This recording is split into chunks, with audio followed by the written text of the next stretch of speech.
La filosofía es algo así como la matemática de las palabras. Filosofar no es ni tan ajeno ni tan difícil. Los modos geométricos, la refutación. Ahí tengo yo otra pregunta.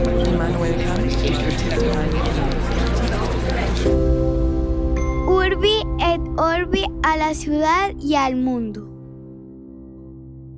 Buenos días, buenas tardes, buenas noches. En el primer episodio de esta serie, David me dijo que iríamos cuesta arriba, buscando entender el concepto del mundo como voluntad de Schopenhauer, y así lo hicimos. Luego me prometió que el recorrido de hoy sería en bajada, y sí que resultó cierto el símil. En esta conversación, luego de explicar el rol de las ideas platónicas en la teoría de Schopenhauer, abordamos por fin su visión del arte y la noción de voluntad como fin en sí mismo representada en la música. A la luz de su idea del mundo como voluntad, se entiende también por qué Schopenhauer era un filósofo del pesimismo. No solo vale la pena escuchar esta segunda parte, sino también la tercera, que promete abordar las implicaciones éticas de la visión de Schopenhauer. Y lo haremos con un invitado muy especial, con quien terminaremos de descifrar la ecuación. Así que, sin más preámbulo, a continuación, Schopenhauer, la idea del arte.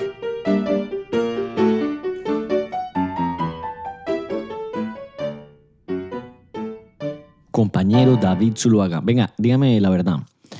Cuando usted planea los arcos narrativos de la temporada y me mete un autor difícil como este, ¿ya usted sabe que vamos a hacer siempre 3 episodios, pero me dice a mí que vamos a hacer nomás 2 o cómo es la cosa? No, en lo absoluto. Inicialmente nos habíamos propuesto hacer solamente 2 capítulos sobre Schopenhauer, Sí. pero como en el primero usted... ¿Me vio usted encarretado? Pues hombre, nos encarretamos los dos, pero además usted hizo unas preguntas muy importantes, muy oportunas, con las cuales me distrajo de la senda que inicialmente me había trazado, y para bien. Con lo cual, usted y yo terminamos de grabar y los dos quedamos, creo que con la sensación de que a esto le hacía falta un poquitico más, un centavo para el peso. Esa es la verdad de todo. Que además me deja muy satisfecho que estos episodios que son tan temidos por mí antes de comenzar las grabaciones, resulten siendo en los que mejor papel de estudiante hago. Bueno, para que vea. Lo mismo nos pasó con Kant, ¿no? Que íbamos a hacer 2 y terminamos haciendo 3. Oiga, le voy a dar el dato inútil pero divertido hoy. ¿Cómo le parece que estaba yo buscando dónde la gente nos está escuchando y tal? Y me encontré con que en el último mes nos han escuchado una vez en Grecia. ¿De verdad? Sí. Es en el país donde menos nos han escuchado. Claro, hay otros que ni siquiera una descarga. Los de quienes nos escuchan, donde menos, Grecia, una vez, quién sabe quién fue. Entonces dije, voy a buscar un dato inútil pero divertido sobre Grecia y encontré 2 muy buenos. Pues me llamaron la atención. Uno, que el yoyo se lo inventaron en Grecia. Que la gente tiende que la gente piensa además que se lo inventaron en China, pero no, fue en Grecia, según el portal que revisé. Pues de pronto me podrán hacer ahí la corrección, pero parece ser bastante plausible la fuente. Y el otro que yo no sabía, probablemente usted sí sabe, que Grecia tiene presidente, pero también tiene primer ministro. No sabía, pero ¿sabe que ese es un esquema relativamente común? ¿Pero de presidente y primer ministro? Sí. ¿O de...? Sí, ¿como quién, por ejemplo? En Italia, por ejemplo. En Italia hay presidente y primer ministro, es verdad. En Alemania, aunque el primer ministro no se llama primer ministro, sino canciller, pero también vendría en Francia, lo mismo. Sí. Incluso en Perú. ¿En Perú hay primer ministro? Sí, claro. No tenía yo la menor idea. Para que vea usted. No, mejor dicho, menos mal tiré el del yoyo. Menos mal tiré el del yoyo. Sí, porque si no, pues ya habría quedado más chiviado que un berraco. Lo rescató con eso. Ahora, lo que pasa es que lo que sería interesante, y no sé yo, es si en el caso de Grecia la situación se asemeja más al paradigma italiano o alemán, donde el presidente es una figura esencialmente honorífica. Pareciera que también. Y parecía, ¿sabe dónde más hay ese esquema? En Israel. Israel también tiene presidente y primer ministro. Sí, el esquema es muy, muy parecido. Es decir, es el presidente, una figura honorífica, quien apunta además al primer ministro, pero más allá de eso pareciera que no hay mucha diferencia entonces con los otros esquemas. Apunta, lo dice usted por el anglicismo de appoint, designa. Sí. Sí, señor. Mejor dicho, ¿qué es con el yoyo, maestro? Me voy a quedar con el yo-yo, pero para ser fieles a nuestra naturalidad en la conversación y para que la gente sepa que nosotros, es verdad cuando decimos que no editamos, ahí queda el oso porque eso no importa. Nosotros le seguimos dando para adelante la vaina. Ah, sí, pues imagínense. Sin edición. Después del ridículo que hice yo tirándome las de experto rockero y atribuyéndole el Dark Side of the Moon a Led Zeppelin, ya todo lo demás ves. Pero yo lo empaté aquí con honores. Ey. Pero es que la gente a veces dice, venga, pero ustedes editan de pronto cuando dicen alguna cosa y tal. Y yo digo, no, pero si además cuando yo digo alguna barrabasada se nota que la reacción de David es bastante amable de su parte, porque él dice como, sí, de pronto sí, pero tal vez lo que usted quiere decir es tal otra cosa. Porque en efecto aquí no hay edición, pero es que suena probablemente tan bueno. Sí, no, esto es apelo. ¿Sí o no? Sí, totalmente. Oiga, bueno, entonces cojamos pista porque la cosa está larga, ¿no? Cogemos pista. Entonces, vea, para no repetir la contextualización introductoria que hicimos hace 15 días sobre la figura de Schopenhauer y cómo se inserta en ese diálogo que hemos ido reconstruyendo de la filosofía moderna, le propongo simplemente que repasemos de manera ágil a dónde fue que llegamos la vez pasada. Y creo que lo más práctico es hacerlo en las palabras del propio Schopenhauer. Entonces, mire, les leo este fragmento del libro segundo de su obra central, El mundo como idea y representación. Y dice lo siguiente: fenómeno significa idea y nada más. Toda idea, de cualquier tipo que sea, todo objeto es fenómeno. Pero únicamente la voluntad es cosa en sí misma. Como tal, es enfáticamente no idea. Es aquello de lo cual toda idea, todo objeto, es apariencia fenoménica, visibilización, objetivación.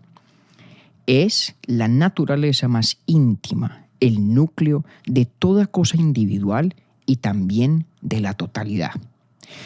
Entonces, aquí está otra vez una idea que ya nos es familiar desde Kant y que Schopenhauer vuelve a defender, esta noción de que idea, objeto, fenómeno son tres maneras distintas de designar lo mismo, de referirnos a el mundo que usted y yo experimentamos, en el que vivimos, en el que nos desenvolvemos. Todo en ese mundo es un objeto para los sujetos como usted o yo, que nos encontramos con las cosas del mundo, ¿cierto? Todo lo que no soy yo es un objeto. Todo lo que es objeto, en tanto que es objeto para un sujeto, es, por lo tanto, idea. Por eso decíamos en el capítulo anterior que, en opinión de Schopenhauer, toda filosofía seria es idealista, es decir, equipara al objeto de conocimiento con una idea del sujeto. Y ese objeto que es idea es lo mismo que Kant llamaba fenómeno. Entonces ahí hay una equivalencia que espero sea ya clara a la luz de lo mucho que tratamos del idealismo trascendental de Kant y también de la discusión que tuvimos hace un par de semanas. Pero y luego dice que ahí con lo que me está leyendo, me acuerdo de que le iba a hacer una pregunta en el episodio anterior que finalmente no se la hice, pero ahorita vuelve y me resuena. Sí, señor. Y era ¿qué hago con la idea? Porque digamos que cuando yo trataba como de desmenuzar ese concepto de todo es voluntad, sí, se me aparecía la imagen de una roca. Sí. Entonces yo decía, ¿qué hago con eso? Y sí. Ahora que usted me vuelve a leer eso, como que me recuerda esa duda que tenía de la conversación anterior. Correcto. Bueno, y yo creo que usted con mucho tino nos condujo a hablar sobre ese punto. Cuando Schopenhauer dice que la realidad íntima, el núcleo, ¿cierto? La naturaleza verdadera, profunda, última de las cosas es que son voluntad, ¿cierto? Eso le hace a uno pensar, como usted bien dice, bueno, entonces significa que la piedra tiene voluntad o que detrás, entre comillas, de la piedra hay voluntad. Y la respuesta es sí, siempre y cuando sea muy claro que la voluntad que subyace a la piedra no es la voluntad de la piedra. Okay.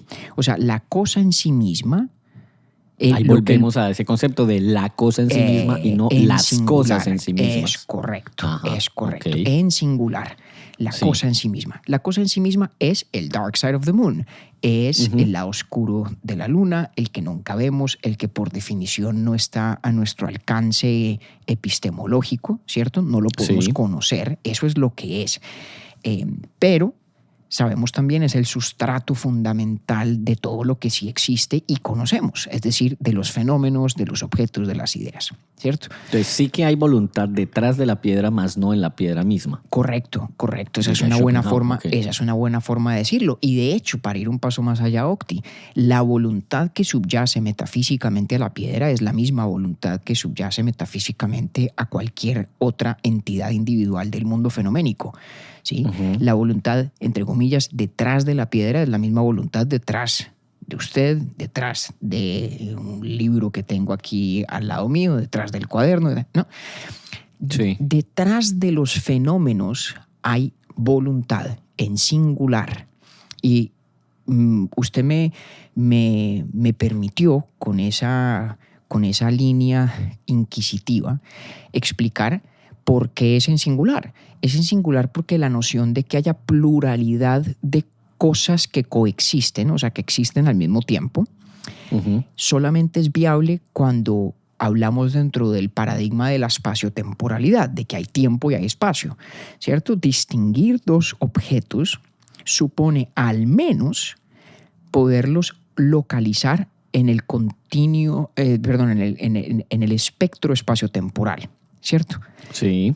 Pero también sabemos desde Kant, y cosa que reafirma Schopenhauer, que el espacio y el tiempo son estructuras de la cognición humana que definen al mundo fenoménico únicamente. Por definición, el tiempo y el espacio no hacen parte de la estructura de la cosa en sí misma, no hacen parte del dark side of the moon, y por lo tanto, si la pluralidad de coexistentes supone la espaciotemporalidad, pues no puede haber en consecuencia pluralidad de coexistentes fuera del tiempo y el espacio. No puede, por lo tanto, la cosa en sí misma ser una pluralidad de coexistentes, no pueden ser cosas en sí mismas.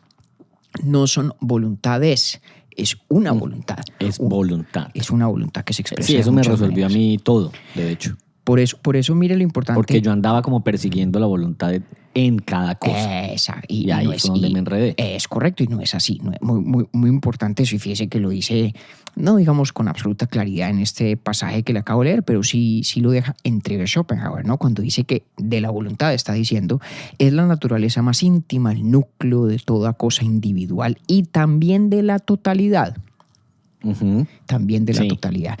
Muy parecido el concepto al de Atman en el ámbito del hinduismo, ¿no? Aludimos a eso en el contexto de la Bhagavad Gita, cuando Lord Krishna, ¿sí? El dios Krishna, le trata de hacer ver a Arjuna, el guerrero, que en el fondo, en el último análisis metafísico, Arjuna y los primos contra quienes va a combatir y a quienes teme matar en el combate son la misma cosa, y que todo lo que existe en últimas es el ser, que es Atman, que era como se llamaba, acuérdese, Octi, el French Poodle de Schopenhauer, ¿no? Muy bien. Sí. Entonces ahí dejamos la cosa y explicamos también brevemente que para Schopenhauer no es posible ofrecer un argumento decisivo en favor de esta tesis de que el mundo es voluntad, de que el mundo en su estructura metafísica más profunda es voluntad. No se puede ofrecer un argumento racionalmente decisivo porque todos los cánones de la razón dentro de los cuales podemos ofrecer argumento alguno son precisamente los cánones de lo fenoménico, de los objetos y de las ideas que por definición no son la cosa en sí misma. Entonces uno dirá, bueno, ¿qué nos ofrece en lugar de un argumento decisivo? Nos ofrece todo el análisis que recorrimos acerca de la voluntad en el análisis introspectivo, ¿cierto? En la experiencia fenomenológica de una persona como usted o como yo tomando decisiones y actuando, ¿cierto? Esa voluntad que parece de sí estar exenta de las condiciones de causalidad que caracterizan al mundo fenoménico, pero luego ofrece también algo más, que es en lo que le propondría que nos concentremos hoy, Octi. Y es que dice, mire, o podemos leerlo como si dijera lo siguiente. Cuando uno propone una hipótesis, ¿cierto? Y no hay un argumento decisivo a priori en favor de esa hipótesis, lo que uno sí puede ofrecer como una consideración en favor de dicha hipótesis es el hecho de que explique muchas cosas del mundo, ¿sí? Y esto es muy común en la ciencia. Cuando una persona propone una teoría de algo y de golpe no tiene siempre manera de irrefutablemente establecer o comprobar la veracidad de esa teoría, lo que dice es, mire, si usted acepta esta teoría, fíjese cuántas cosas de repente sí podemos explicar y eso le da plausibilidad a la teoría. Y yo creo que algo así más o menos hace Schopenhauer cuando dice, ok, venga, cómpreme la tesis de que el mundo es voluntad. Y entonces, venga, le explico yo cuánto de nuestra realidad fenoménica se puede ahora explicar y adquiere cierto sentido, adquiere una cierta lógica, precisamente por interpretarse el mundo como expresión como de la voluntad. Y aquí es donde ocurre una de las más interesantes síntesis filosóficas que lleva a cabo Schopenhauer, y es entre Kant y Platón. Hasta ahora, todo lo que hemos discutido sobre Schopenhauer es eminentemente kantiano, ¿cierto? Sí. Y dijimos que en cierto sentido la labor que se impone Schopenhauer es la de completar la doctrina kantiana. Porque Kant había guardado prudente silencio acerca de la naturaleza de la cosa en sí misma. Y Schopenhauer dice, no hay necesidad de guardar silencio, la cosa en sí misma es voluntad. Pero bien, eso entonces, le iba a preguntar en la pasada, ¿guardó prudente silencio o no le alcanzaban los días para abordar esa otra parte? Fue prudente, consciente, deliberado silencio. Yo creo que Kant, Kant hubiera rechazado la doctrina de Schopenhauer, porque para Kant realmente la cosa en sí misma es epistemológicamente inaccesible. No hay manera de decir cosa alguna sobre ella, so pena de contradicción casi en términos. Kant no habría aceptado ese complemento de Schopenhauer a su idealismo trascendental. Pero entonces aquí es donde entra al baile Platón. Seguramente muchos de nuestros 5 pelagatos, y ustedes ciertamente, Octi, pues han oído hablar de las ideas platónicas, ¿sí? El concepto de la idea platónica es más o menos el siguiente. Es la noción de que de cada tipo de cosa que hay en el mundo existe una suerte de arquetipo eterno, inmutable y perfecto, del cual las cosas que en el mundo efectivamente existen son imperfectas copias, ¿cierto? Sí. Entonces, hay muchos perros en el mundo y ha habido muchísimos perros en el mundo, entre ellos el Atman de Schopenhauer. Y lo que en el mundo de las ideas platónicas hay, en teoría, es un arquetipo del perro. Un arquetipo del perro que es perfecto, completo, eterno, ¿sí? Y que se manifiesta, digámoslo así, de manera imperfecta en los perros individuales del mundo, que pueden aproximarse más o menos a el estándar de perfección que encarna ese arquetipo, esa idea, ¿sí? Así es. Schopenhauer tiene una forma que a mí me parece muy, muy elocuente de explicar qué es una idea platónica, idea con I mayúscula. Y es que él hace una distinción entre la idea platónica y un concepto general. El concepto que de pronto usted o yo nos podemos formar de qué es un perro a fuerza de ver ejemplos, ¿cierto? A fuerza de ver ejemplos particulares. Y entonces él dice, mire, un concepto es una universalización post-rem, después de la cosa, después de encontrarme con los ejemplos individuales que ilustran ese concepto, ¿sí? Entonces yo veo un perro, veo 2, veo 3, veo 5, veo 10 y hago un ejercicio de abstracción.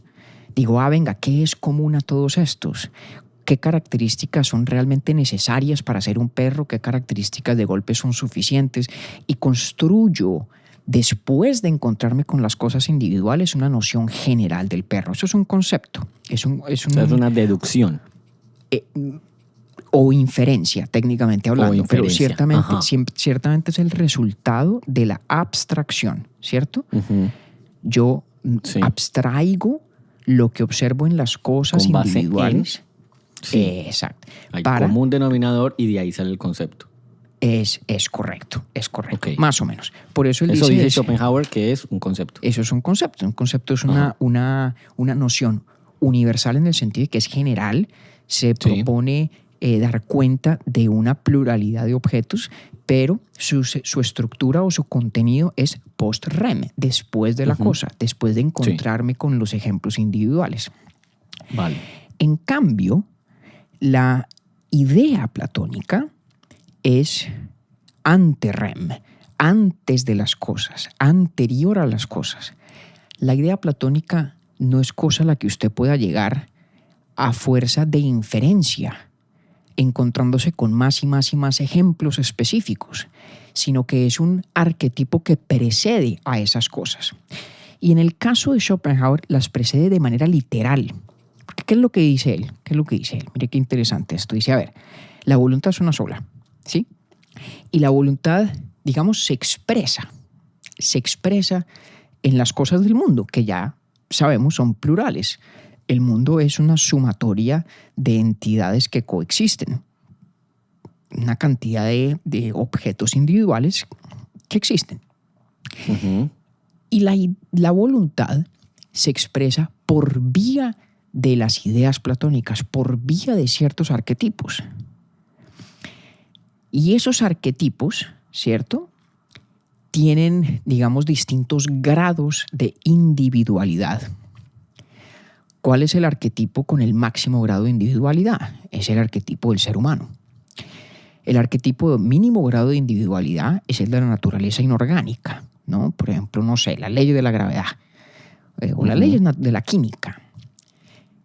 Al nivel de la naturaleza inorgánica de las piedras, ¿sí?, digamos, hay en la piedra concreta de este mundo, lo que hay es una expresión en un ejemplo específico de la idea platónica de la piedra. Sí. Pero esa idea tiene menos individualidad que la idea platónica del perro.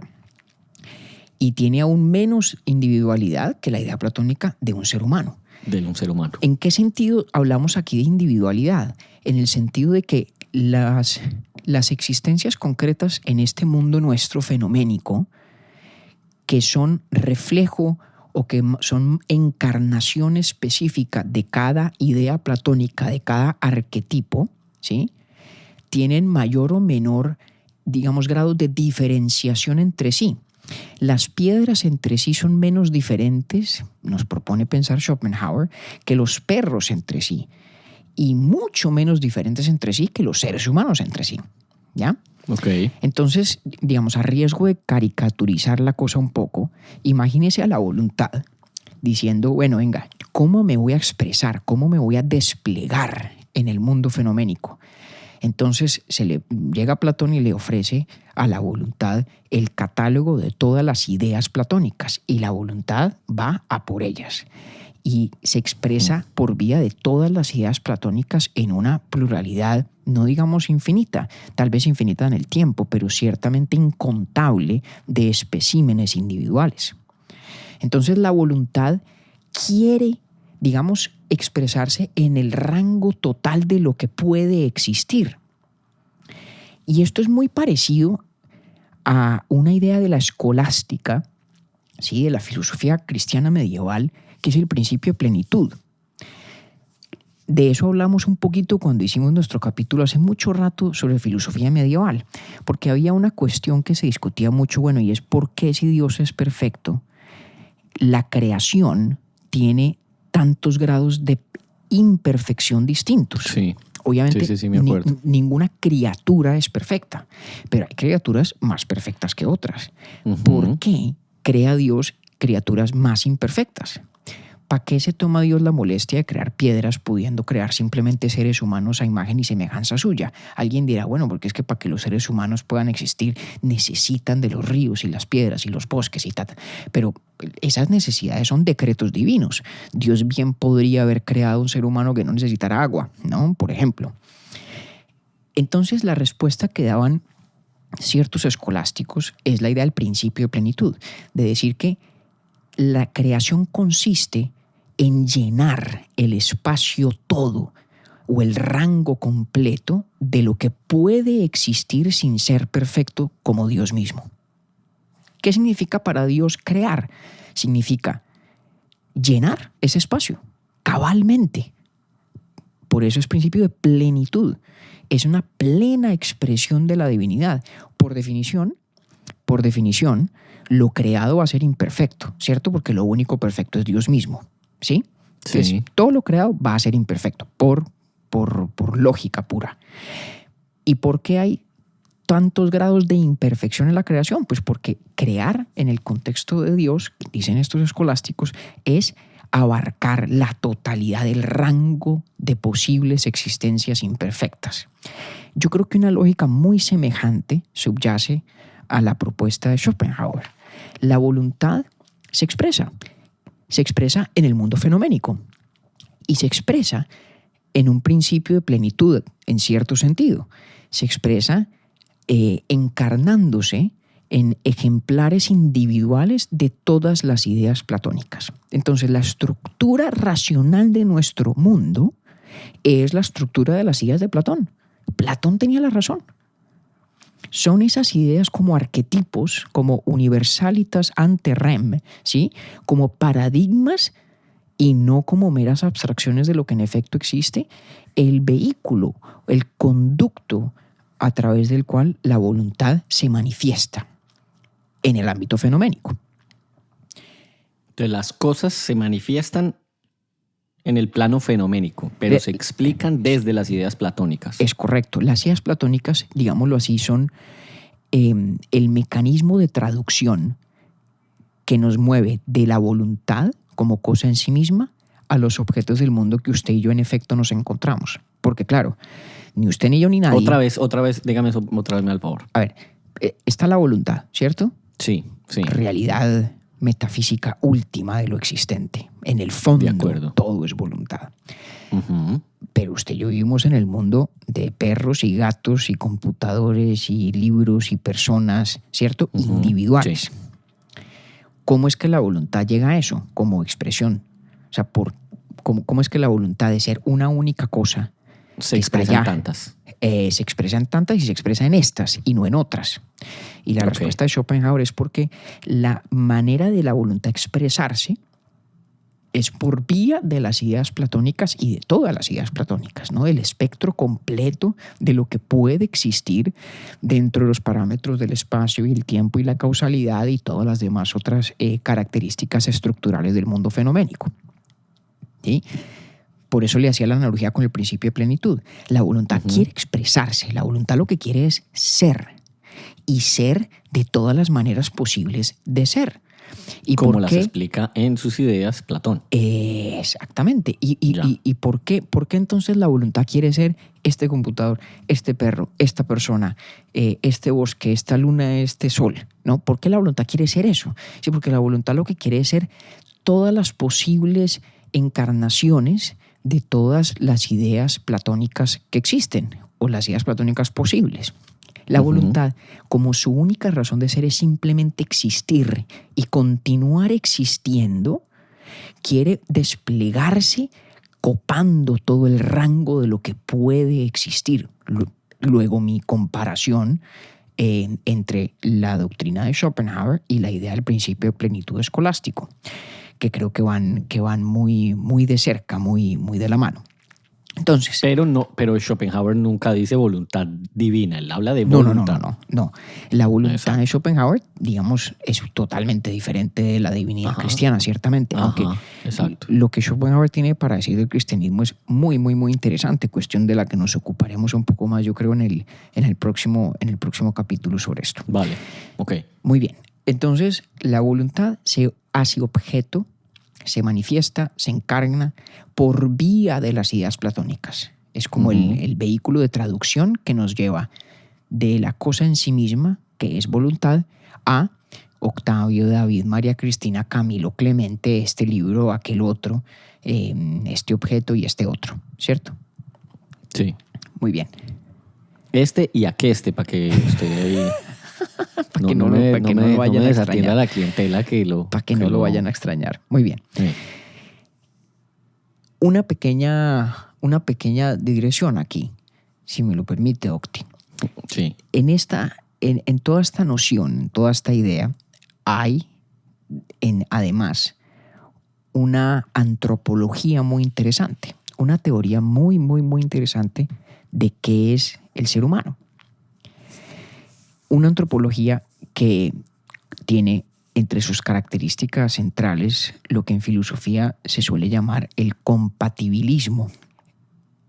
El compatibilismo es la idea de que la libertad de la voluntad y el determinismo son compatibles.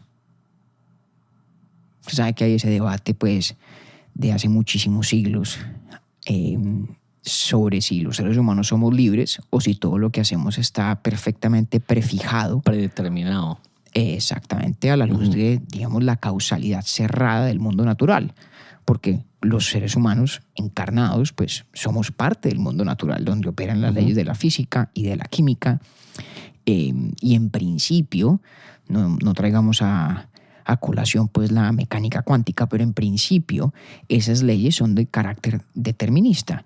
Es decir, si yo a usted le doy las causas y le doy las leyes, usted puede inferir las consecuencias, es decir, los estados futuros en el tiempo de un sistema físico determinado, incluyendo una persona, ¿cierto? De eso hablamos un poquito, me parece, cuando explicamos el necesitarismo de Spinoza hace un tiempo ya. Y por otra parte, los libertarios, como se les llama en el contexto de este debate filosófico y que nada tienen que ver con los libertarios en política, en filosofía política, los libertarios metafísicos lo que dicen es que no, que los seres humanos no estamos totalmente supeditados a la lógica de la causalidad natural, sino que cuando usted y yo tomamos decisiones y hacemos cosas, lo que ocurre es un quebrantamiento de esos patrones de causalidad deterministas en los que el libre albedrío produce consecuencias en el mundo, digámoslo así, de la nada. ¿Sí? Okay.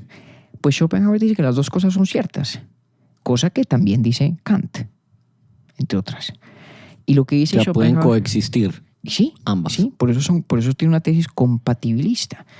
Y lo que él dice básicamente es, si el argumento que esbozamos en el capítulo anterior, de que la experiencia introspectiva de la deliberación o de la voluntad es precisamente de tal carácter que nos revela un quebrantamiento con la causalidad natural, pues si eso es así, pues Schopenhauer obviamente tiene que reconocer que hay una verdad importante en la tesis libertaria metafísica.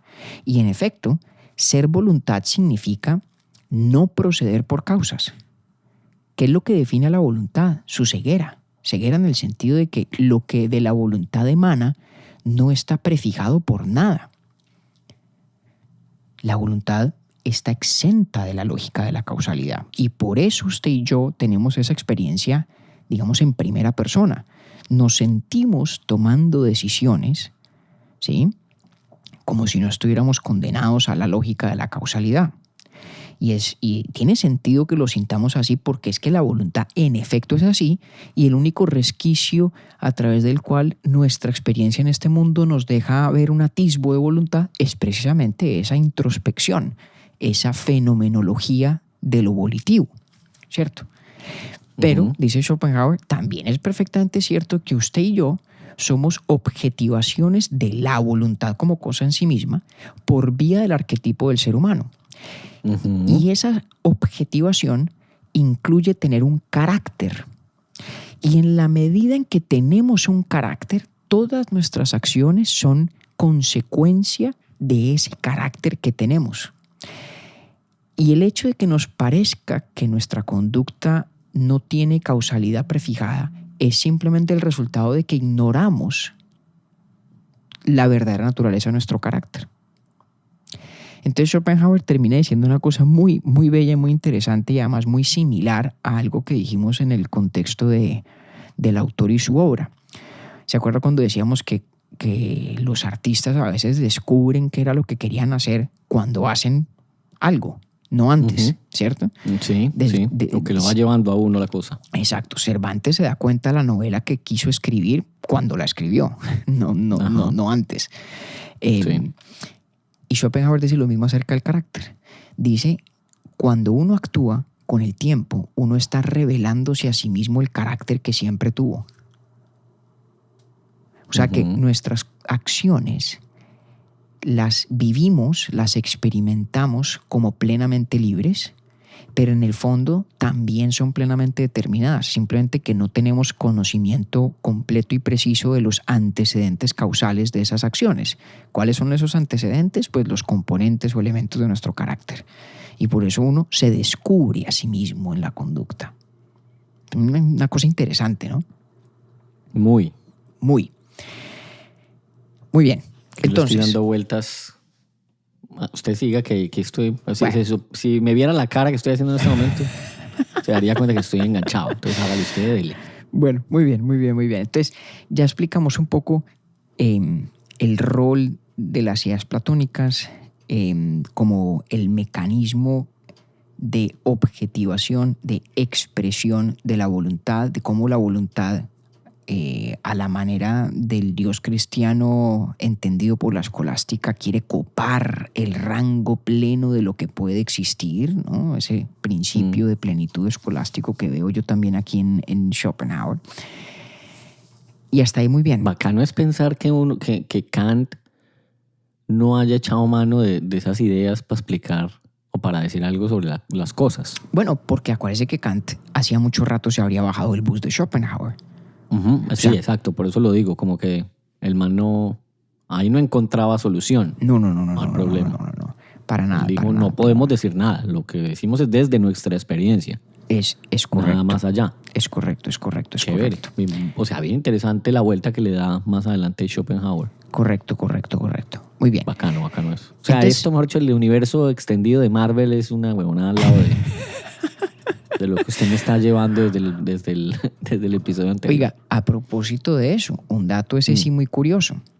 ¿Cuál? Fíjese que toda esta noción, esta imagen del mundo que es idea, fenómeno, objeto de este lado, pero que es voluntad del otro, ¿no? Y la voluntad, no sé, a mí a veces se me viene la imagen como de un mar encrespado, ¿no? De una tormenta, de una fuerza avasalladora, imposible de predecir, de controlar, de dominar, y un poco esa es la voluntad. ¿Sabe quién le sacó mucha tiza literaria a esa idea de Schopenhauer? H.P. Lovecraft, el escritor americano de ciencia ficción. Y de hecho, en ese sentido, podríamos decir que Schopenhauer es el abuelo conceptual de Stranger Things, la serie de Netflix. No jodas, ¿verdad? Claro, porque Stranger Things está bastante inspirado en Lovecraft. Sí. Y Lovecraft a su vez muy inspirado en Schopenhauer. De hecho, uno de los términos que Schopenhauer usa muy recurrentemente, de nuevo, de la tradición hinduista, es el término el velo de Maya. El velo de Maya en el hinduismo es, digamos, el velo de la ilusión. El velo que nos hace ver... Hablamos de ese en un episodio, en un taller. ¿Cómo? No me acuerdo. Nosotros hablamos del velo de Maya en un taller o en un episodio. En el taller de lectura sobre el nacimiento de la tragedia de Nietzsche. Porque Nietzsche, claro. En ese primer libro, todavía tan empapado de Schopenhauer, pues obviamente habla en las mismas con los mismos términos, que el propio Schopenhauer, ¿no? Nietzsche usa el principium individuationis, el velo de Maya, etcétera, etcétera. La idea del velo de Maya es que, digamos, la realidad como nosotros nos la encontramos es la realidad cubierta, digamos, con un velo. El velo de nuestras estructuras cognitivas que cubre a la voluntad. Si yo rasgara el velo de Maya, si tratara de ir a ver el mundo fuera de mis estructuras cognitivas, ¿qué vería? Vería la voluntad. Y la voluntad es un poco como ese submundo de Stranger Things, ¿no? Qué bacano. O sea, la idea del paso a esa otra cara del mundo que está en Stranger Things es en el fondo una noción de Schopenhauer, mediada, pues en este caso, por la obra de H.P. Lovecraft. O sea que tocó hacer live en Instagram de Stranger Things. Bueno, capaz, aunque la verdad me temo que no tendré mucho más que añadir a lo que ya dije. Pero de pronto me le mido. Le tengo fe. De pronto me le mido. Muy bien, entonces lo que nos falta yo creo que precisar, Octi, es, bueno, ¿qué es la Pero voluntad? fíjese que, pero lo interrumpo, el símil que usó usted al final del episodio anterior, Sí. de que estábamos cuesta arriba en ese momento y que empezábamos a bajar, lo entiendo más ahora. Ah, bueno, ya ve, porque Sí. nos fuimos digamos, trepando la montaña de Schopenhauer para llegar a la tesis de que el Sí. mundo es voluntad, y ahora con esa tesis en la mano estamos devolviéndonos a ver cómo es que eso explica nuestro mundo. Lo Sí, explica chévere. a través de este principio de plenitud mediado por las ideas platónicas. Bajando con cuidado, pues. Con eso mucho sí. cuidado, con mucho cuidado. Mm. Muy bien. Ahora, explica más todavía. Porque resulta que aquí se vuelve muy importante entender, Octi, exactamente qué es la voluntad. Como le decía, la voluntad es ciega, la voluntad es caprichosa, la voluntad carece de causa. La voluntad es el vivir. Voluntariosa. Es voluntariosa, tal Sí. cual, la voluntad es voluntariosa. Mm. Y no es fácil llegar a una definición muy precisa. Luego tendré que tal vez limitarme a hacer sugerencias que evoquen, ojalá, la idea correcta. Ok. Pero lo más importante es que la voluntad, como es voluntariosa, como es caprichosa, no procede por causas determinadas. Eso es simplemente el existir, por seguir existiendo. Tiene una cierta afinidad con la idea del conato de Spinoza. Spinoza decía que todas las cosas que existen tienen un conatus, en latín, que significa, digamos, una inercia hacia su continua existencia. Las cosas del mundo se resisten a perecer, se resisten a no ser, ¿no? Todo lo que existe propende por su continua existencia, por no cesar de ser. Y la voluntad Sí. es eso. La voluntad es simplemente el ser para no cesar de ser. Es existir por existir. Eso es la voluntad. Eso es la voluntad. Y por eso la voluntad, estrictamente hablando, no tiene fin, no tiene propósito. No tiene propósito, distinto de ser, de continuar siendo. Y por eso la voluntad, si se me permite, bueno, ya veo a Schopenhauer retorciendo en la tumba, ahí sí que es verdad que se hace camino al andar. Caminante no hay camino, ¿no? Sí. El propósito de la voluntad es ser. ¿Ser qué? Ser voluntad, ser intentar una cosa, luego la otra, hacer esta, hacer aquella otra, y persistir en la existencia, no cesar de existir, ¿no? Es digamos, el ímpetu por el ímpetu mismo. Y Schopenhauer cree que eso de hecho explica mucho del mundo. Mire lo que dice. Así, en todas las partes de la naturaleza vemos lucha, conflicto y la futilidad de la victoria. Y en ello hemos de reconocer más claramente la discordia que es esencial a la voluntad. ¿Por qué el mundo tiene la característica de que en él hay tanto sufrimiento, de que unas criaturas se alimentan de otras, de que el hombre es voraz con el propio hombre, ¿no? Homo homini lupus? Porque el mundo es así, porque en el mundo hay lo que llamamos mal, porque hay sufrimiento. Y la respuesta de Schopenhauer es porque es que la voluntad es eso. La voluntad es, como se traduce en las versiones en inglés de esta obra, striving, ¿no? Es la lucha por la lucha misma. Y O sea, la ahí- voluntad es caos. no tanto caos, Ok. caos, aunque tiene un elemento de aparente caos, Ok. sino la lucha por la lucha misma. La voluntad es la existencia bregando a persistir. Y eso, Per se. eso traducido al mundo fenoménico, traducido al mundo nuestro, que ya ha sido mediado por todas las ideas platónicas que son arquetipos de las individuales existencias que en este mundo nuestro hay, ¿sí? Se expresa en lucha y en conflicto y en sufrimiento. Si en sí misma la voluntad es, digamos, el ímpetu de la existencia que no quiere más que seguir existiendo, de este lado de la luna, en esta cara que sí vemos, eso se traduce en lucha, en combate, en conflicto, en discordia. Y para Schopenhauer hay un simbolismo muy potente en el hecho de que Sí. todas las criaturas orgánicas se alimentan y defecan. Y Schopenhauer habla de esto. ¿Ah, sí? Sí. Por eso es que Schopenhauer es, entre tantas otras cosas que ya hemos dicho de él, un precursor importantísimo del psicoanálisis.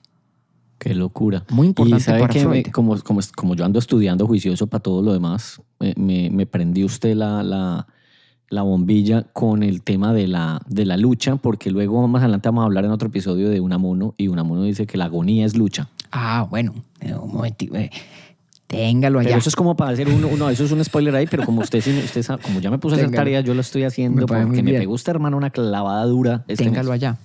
Pero, mire, pero voy bien, o sea, como que por allá voy a poder anclar en buen puerto. Deténgase en esta observación que hace Schopenhauer. ¿Qué significa engullir algo? ¿Qué significa consumir algo?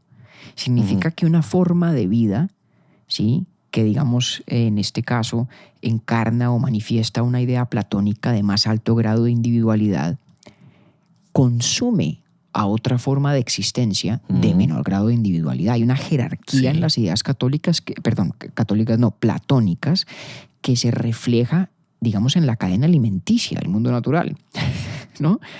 Cuando, vamos a decir cualquier cosa, cuando una vaca está pastando, ese acto es un acto destructor, es un acto de discordia, es un acto de lucha, es un acto bélico, en el cual una forma de vida que encarna una idea platónica más individualizada, que es la idea de la vaca, ¿no?, está para continuar existiendo, deshaciendo la existencia de una forma de vida de menor jerarquía, digamos, en el organigrama de las ideas platónicas, que es la existencia del pasto.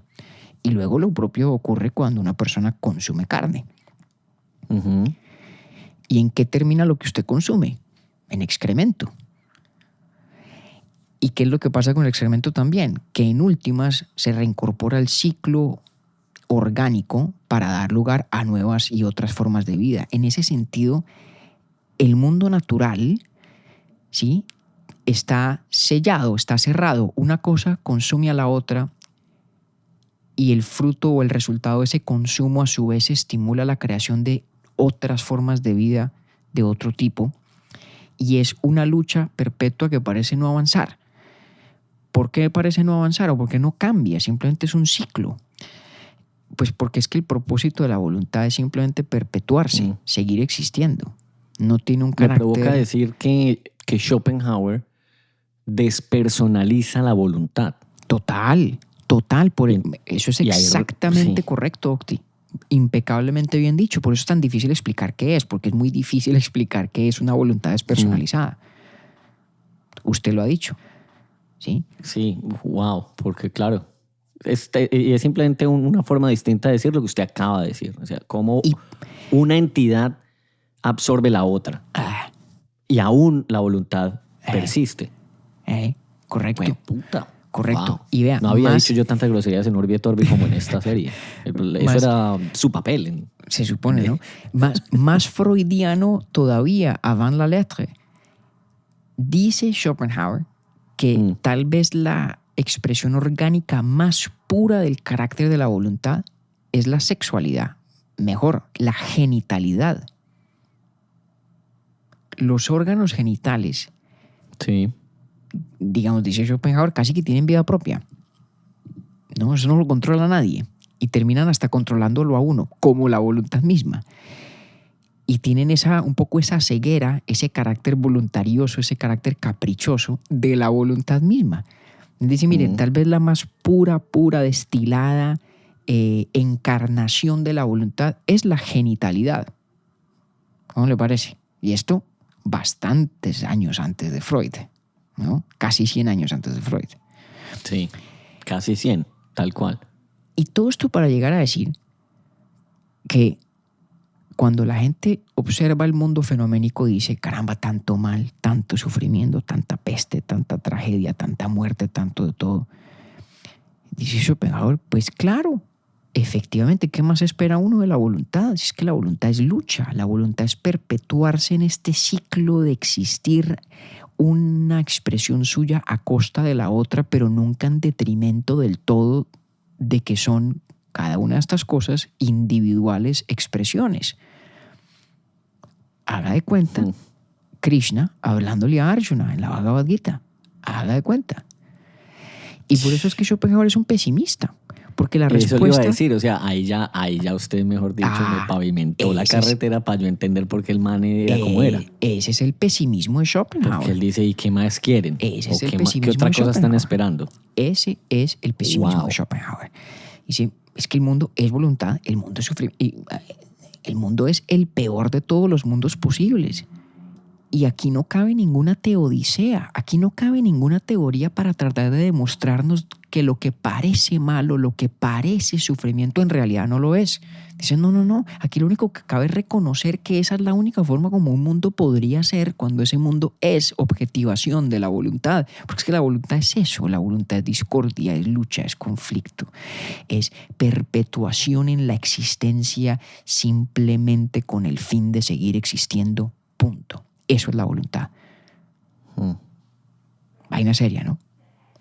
Claro, y entonces esa voluntad encuentra en las ideas platónicas, no sé si estoy volviendo todo lo que hablamos, pero es como que la voluntad encuentra en las ideas platónicas el principio ese que usted muy bien comparó con la plenitud, pero no le importan las entidades específicas. No, además porque la Eso sola no- noción, claro que no. Exacto. Claro es que la no. cosa en sí misma. Es la cosa Y en la sí cosa misma. en sí misma persiste. Ya está. Además porque casi que la formulación de esa hipótesis ya violenta la idea misma, ¿no? Porque cuando uno dice que a la voluntad no le importan, por ejemplo, la individualidad de Octavio o la de David o la de Clemente o la de María Cristina o la de este libro o la de aquella piedra, fíjese que esa formulación ya separa ontológicamente la voluntad de esas cosas individuales como si fueran, digamos, dos Es realidades cierto. diferentes. Cuando no, es que Es esas cierto. cosas individuales son nada distinto de A la expresiones concretas de la voluntad mediadas por las ideas platónicas correspondientes. Y así es, Y así es. dice Así es. Schopenhauer. Ahora, al cabo de este pesimismo metafísico, la gran pregunta que surge es, bueno, ¿y qué hace uno con eso? ¿Qué hace uno cuando le compra la teoría de Schopenhauer y de pronto empieza a ver el mundo con otros ojos? Con los ojos... Diría entonces Schopenhauer que la solución es que nos cojan confesados. No lo diría, Bueno, por supuesto. dice varias cosas muy interesantes. La mayoría las quiero reservar para nuestro diálogo en 15 días con un invitado muy afecto a mí en particular y a esta casa toda que es Julián Perilla. Totalmente. Y que sabe estas cosas más que yo. Pero para no chiviar esa conversación, solamente le quiero Qué poner... dicha yo con... Eso va a estar muy bueno. Yo con Julián Perilla y David en la misma mesa. No, qué maravilla de Imagínese. papel el que me va a tocar jugar a mí. Vamos a aprender mucho los dos, maestros, le quiero decir. Bueno, pero para no chiviar esa conversación... Pero muy bacano, sí. Sí le quiero saldar con usted una deuda. Hace 15 días le decía que Schopenhauer era muy importante para los artistas o para los filósofos con gran sensibilidad artística porque era en cierto sentido un filósofo del arte. Pues bien, ahora le voy a explicar cómo funciona la cosa. Porque Schopenhauer dice que cuando uno se da cuenta de todo esto, hay una cantidad, digamos, de actitudes o de posturas vitales que uno puede adoptar de cara a esta nueva interpretación del mundo, que obviamente él diría es la correcta, la única correcta. Una de esas actitudes es la del lo que podríamos llamar el escape estético, que es lograr uno como sujeto ver todo este sufrimiento, toda esta lucha, este combate, esta discordia, estas expresiones disímiles de una misma cosa que es la voluntad, desde la perspectiva de lo bello. ¿Y eso cómo funciona? Pues funciona más o menos así, la cosa es relativamente sencilla.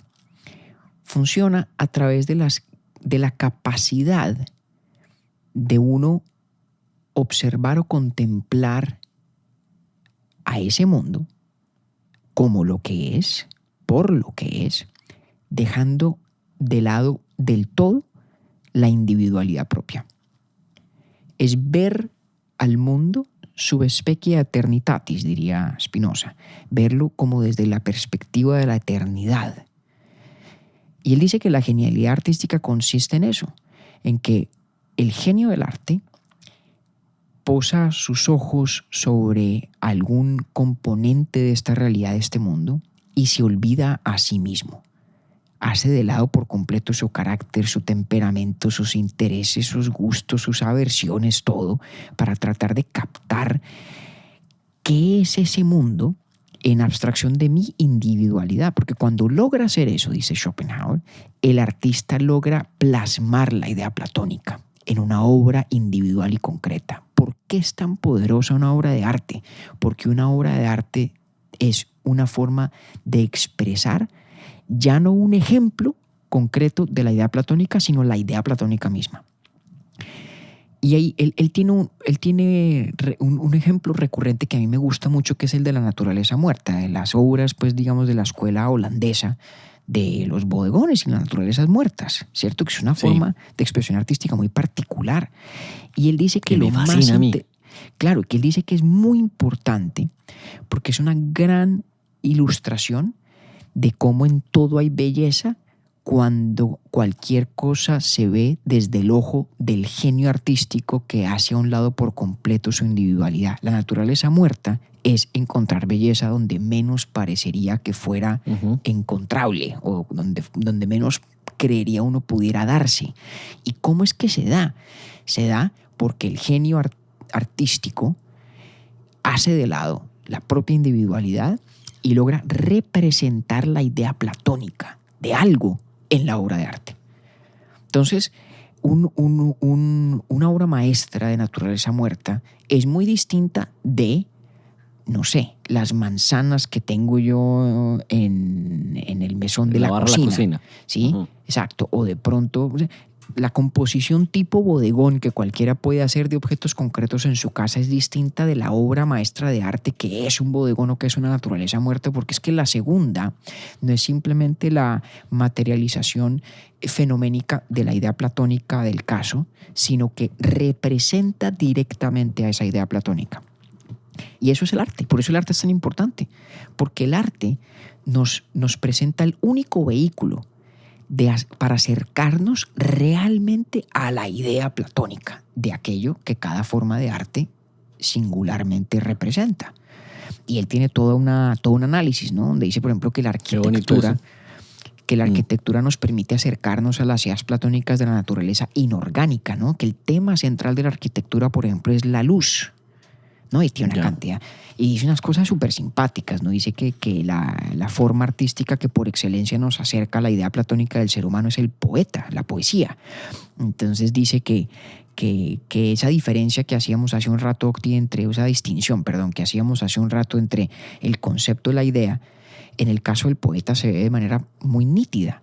Porque, dice Schopenhauer, el poeta conoce perfectamente al hombre, aunque muy imperfectamente conozca a los hombres.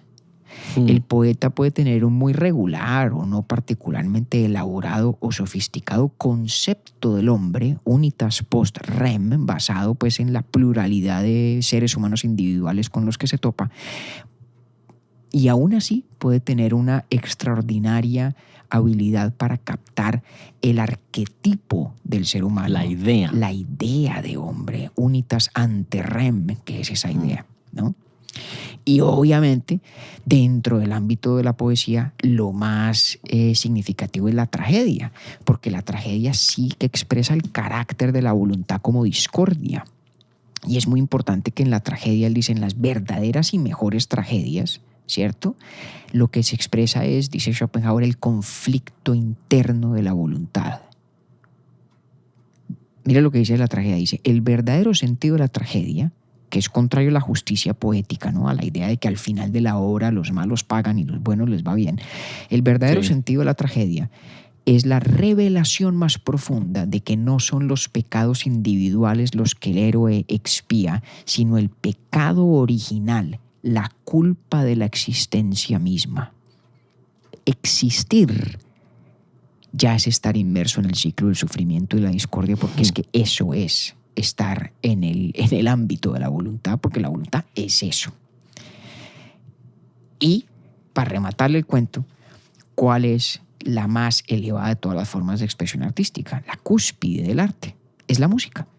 Porque si la poesía nos representa la idea platónica del ser humano y la tragedia logra además en el ámbito de lo humano representarnos el conflicto interno de la voluntad. La música es lo que más certeramente representa la voluntad misma. Y al menos hay un elemento en el cual creo que Schopenhauer ahí tenía mucho tino, y es que la dificultad mía y suya, de él, de Schopenhauer, de articular exactamente qué es la voluntad en palabras, va perfectamente de la mano con el hecho de que la música es una forma de arte, al menos en principio, no representativa, no simbólica, ¿no? ¿Qué significa el acorde en do sostenido menor? Eso no significa nada, significa do sostenido menor. Sí.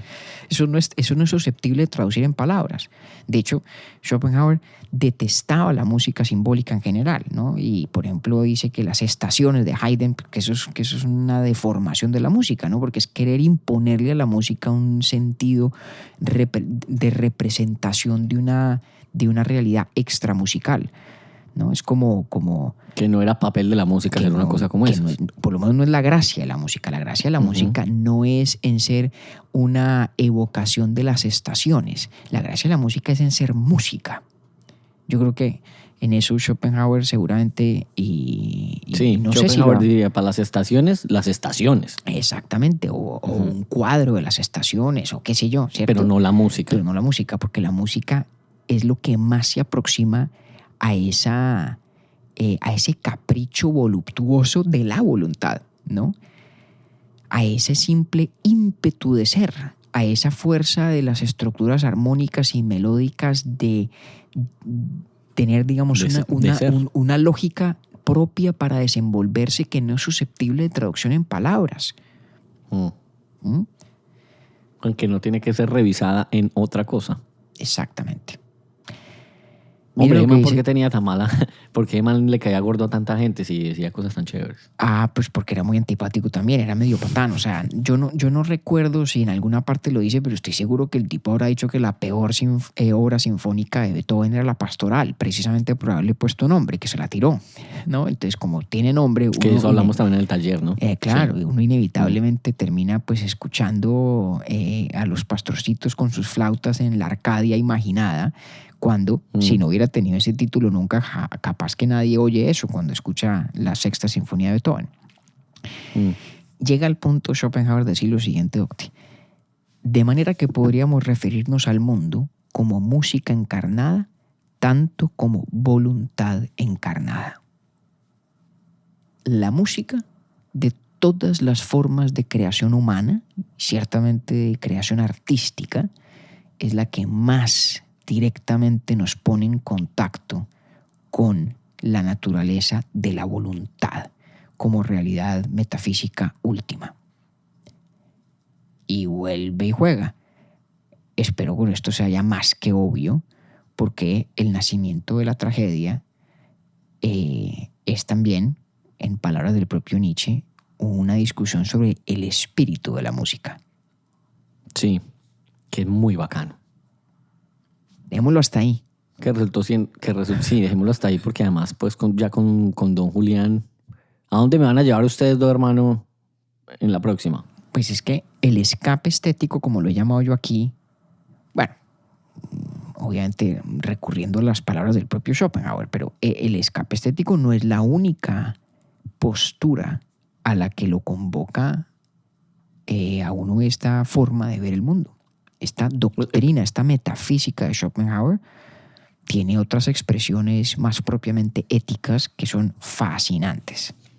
Pero entonces Schopenhauer dice que en la única parte donde no hay sufrimiento es en el arte. Okay. No es que en el arte no haya sufrimiento, sino que cuando ya reconocemos... Más bien en la obra, porque en el arte sí, en el recorrido sí que hay sufrimiento. Pero tampoco, porque fíjese que de lo que se trata ya no es de resolver el sufrimiento. Ese es el punto. El punto es que el sufrimiento ya no hay que ni tratar de evitarlo. No hay que resolverlo. No hay que resolverlo, no hay que tratar de, como dirían en inglés, explain it away. No hay que crear Sí. una teoría para tratar de convencer a la gente de que el sufrimiento aparente en realidad es bueno, ¿no? Como la gente dice que todo pasa por algo, entonces de pronto ocurre Ajá. algo trágico, no, pero al final de pronto no hay mal que por bien no venga, ¿no? Sí. Todas las formas de teodicea que tratan de, digamos, voltearle la cara a lo malo para hacerlo ver como un componente necesario de lo bueno o como lo bueno disfrazado o lo que sea, todo eso le parece ya inadmisible a Schopenhauer, porque es que el sufrimiento deja de ser, digamos, una mancha y es en cambio la esencia misma del mundo.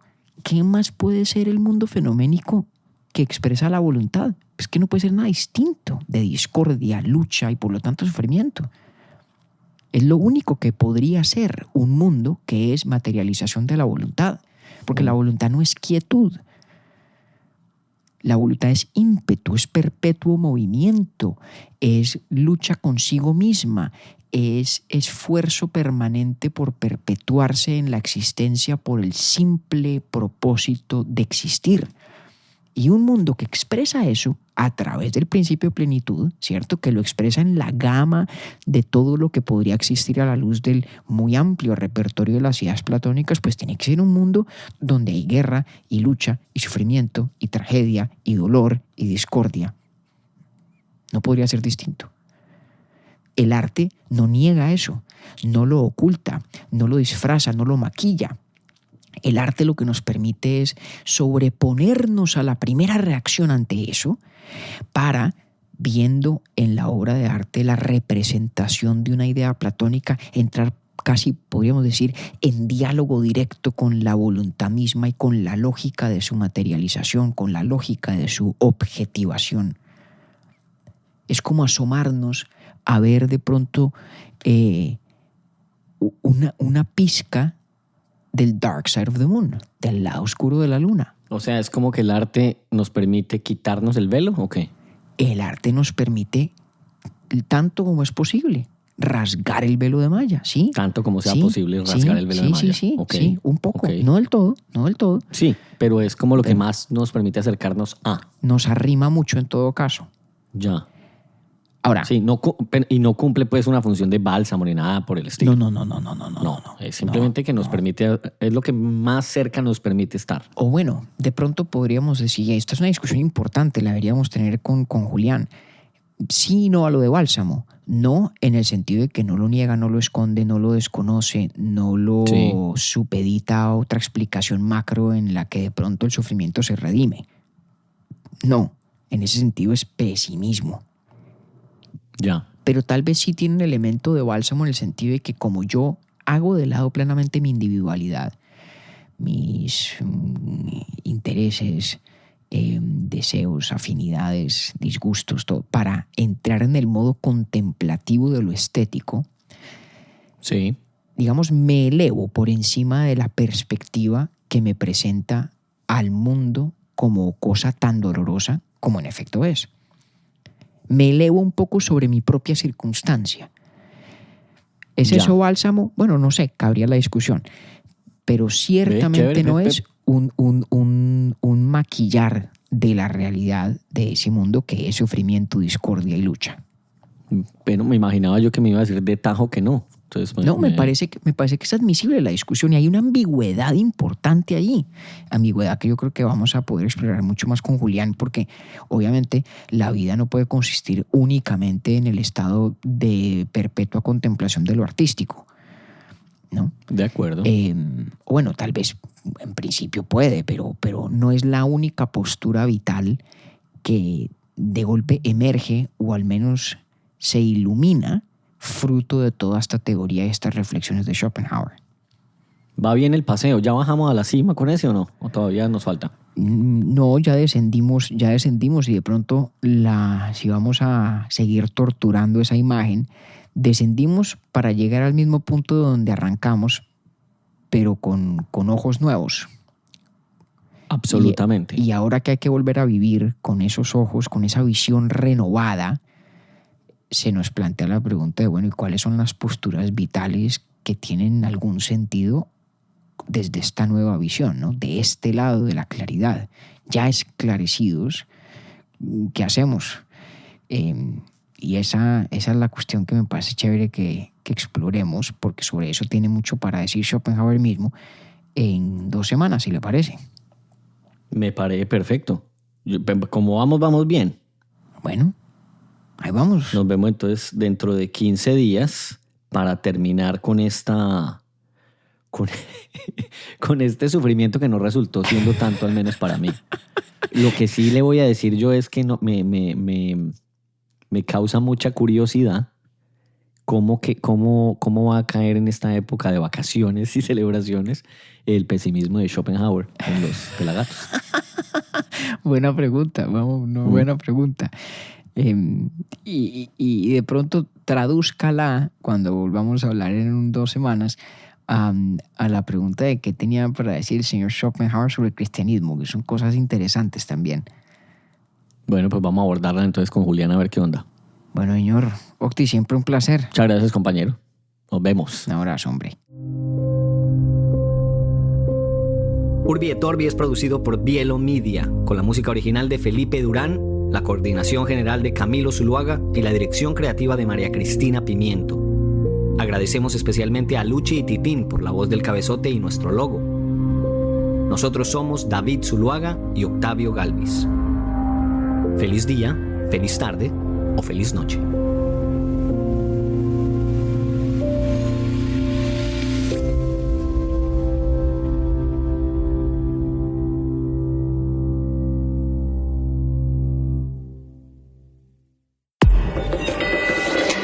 Bielo.